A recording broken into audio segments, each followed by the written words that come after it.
Welcome to SENS Talk. My name is Brandon and I'm your host. Follow us on Twitter at SENSTalk_. Now let's get started. The Ottawa Senators played against the Nashville Predators in Ottawa. PK Subban returned to the Canadian Tire Center for the first time as the Nashville Predator. Let's get things started. In the first period, 2 minutes in, SENS gets on the board, assisted by Watson and Malcolm Ekholm. And it's 1-0 Nashville Predators, just like that, and Condon lets one in early. But Brassard and the Ottawa Senators get one right back 6 minutes later on the power play. The 5th power play goal on the season for the Senators. His 2nd of the season for Derek Brassard. Assisted by Chris Wyman and Mark Stone. And the Senators now have tied it at 1. But don't count the Nashville Predators out. 10 minutes later, a shot from the point from Ryan Ellis beats Mike Condon, assisted by Mike Ribeiro and Philip Forsberg. And all of a sudden, the Predators take the lead once again to lead it 2-1. Going into the second, 3 minutes to go in the second period as Alberg skates in on the 3-1 on a horrible turnover and horrible defensive collapse by the Senators. He beats beats Condon 5-hole shot he should have stopped for his first career National Hockey League goal. Congratulations. Assisted by the former Ottawa Senator, Mike Fisher, who was acknowledged by the Senators, fans, management, and ownership as he was awarded a team photo of him playing as an Ottawa Senator and Nashville Predator as he reached the milestone of 1,000 games, and he played 675 of those as an Ottawa Senator. So Mike Fisher got that assist, and Wilson with the other one, 3-1 Predators. Going into the third, a pass from PK Subban, the former Canadian, to James Neal, tape to tape, scores 4-1. A tire fire continues. Horrible defensive collapse. 4-1 now. Subban with the assist and Ryan Johansson as well. Neal's 8th and 7th goal in a row per game. And to finish things off, Mike Ribeiro shoots and scores. Assisted by, again, PK Subban and Smith.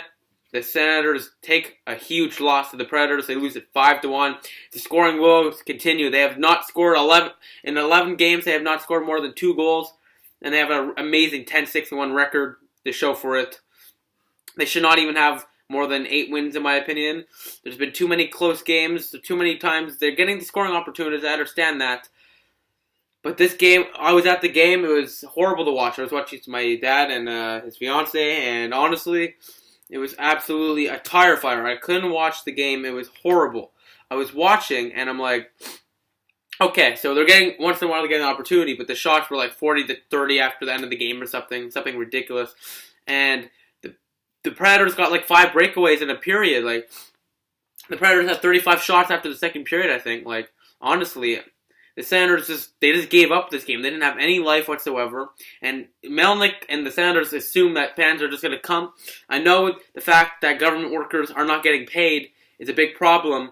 But if you're putting a team out on the ice that's not even going to try to win, that's going to help affect your attendance. The attendance was 15,480, which is steadily improving. To be fair, it was PK Subban's return.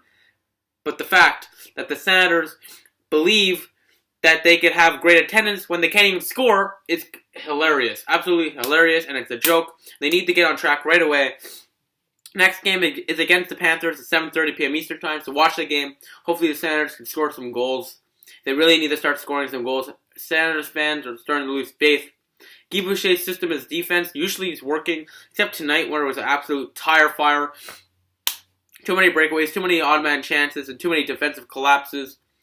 Erik Karlsson, one of the worst nights I've seen him play. For most of the game, he didn't play well whatsoever. Had some scoring opportunities, had some nice plays, but he did have a lot of defensive mistakes. So let's get to their shots on goal. 17-7 in favor of the Nashville Predators after the first period. This is what I'm trying to tell you. The Senators didn't even want to win the game, it looked like, coming right out of the gate.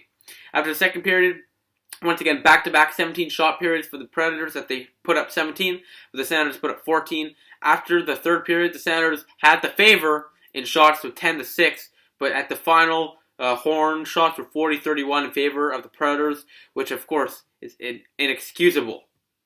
The final team stats: face-offs were 28 for the Senators, 26 for the Nashville Predators, 51.9% for the Senators, 48.1% for the Predators. Power plays 1 for 6 for the Senators, finally getting a power play goal, and the Senators have killed more than 30 in a row. The Nashville Predators went 0 for 4. Hits were 29-17 for the Sounders. Shots 40-31 for the Nashville Predators. 3 stars of the game. The third star, the former Ottawa Sounder, Mike Fisher. He had an assist, 4 penalty minutes, and a +1 with 15 minutes on the ice. The second star, with the win, allowing 1 goal and 30 saves for a .968 save percentage, Pekka Rinne was the second star, and the first star, Mike Ribeiro, 2 points, 1 goal, 1 assist, with 15 minutes on the ice as well. He was the first star. And the SENS Talk YouTube Star of the Night for Sanders players, I'm probably going to have to say, probably Ryan Dzingel. He played very well, very speedy, got some chances. I really like the way Ryan Dzingel played, but that's saying something. I don't even know who to pick. I know you guys are probably shouting, Derek Brassard. If it wasn't for him scoring, I didn't even see him during the whole game. No one was there. No one was trying.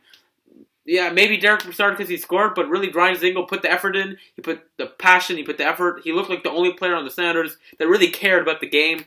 And no one's fan's going to buy tickets if there's only one player caring for the game. Absolutely horrible. Horrible. And once again, the attendance was 15,480. So the next Sounders game is against the Florida Panthers as the Subban and the Nashville Predators, after getting booed off the ice, win it with a final score of 5-1. Mike Condon now has allowed 6 goals in 3 games, so overall it looks good. But 5 goals in 1 game on 40 shots, you got to feel bad for Mike Condon. Had some spectacular saves tonight. Thank you all for watching. Final score is 5-1 for the Nashville Predators. Follow us on Twitter at @SENSTalk_ for live tweet updates of the games and, of course, breaking news.